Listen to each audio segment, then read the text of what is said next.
Hello, IB History Scholars. It's Mr. Newcomb. Week 2 of distant learning is coming to a conclusion, and so I thought I'd take some time here to do a little housekeeping and give a preview of week 3.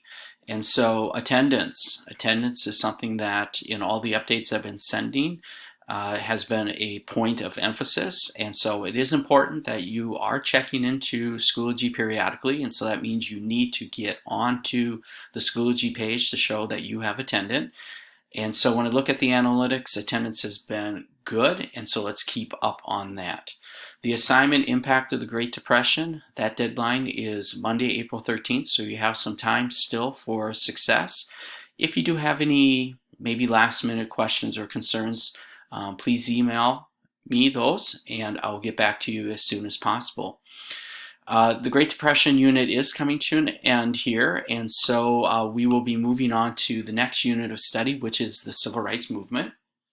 And so when we look at the goals of the Civil Rights Movement, there are a number of them out there. And so if I can kind of narrow it down here to some of the big overarching goals, one of them is ending discrimination and segregation at all levels of American society. Another possible goal here of the Civil Rights Movement is to finally get the nation to live up to the lofty goals and ideals that we find in some of those founding documents like the Declaration of Independence and the U.S. Constitution. And then another perhaps big goal here is to change the fabric of the United States. And in order to do that means you need to change the various systems, the social and the economic and political systems that make up this fabric of the United States. Our approach to civil rights movement is going to break it down into 5 case studies and see how these case studies approach the civil rights movement. And so the spotlight's going to be on Native Americans, Hispanics, feminists, youth culture, and African Americans, and we will go in that particular order. So that means Native Americans will be our first case study. And so when we look at Native Americans, there are a number of things that we can say about Native Americans and civil rights movements, or at least their goals, and greater sovereignty rights, as well as cultural awareness. The activity Native Americans and Civil Rights Movement can be found in the Unit 8 Civil Rights folder.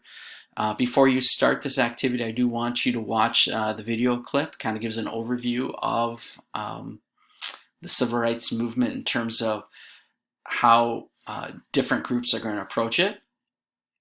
This particular assignment on Native Americans and Civil Rights Movement is going to be more of a historical perspective. So we're looking at a timeline.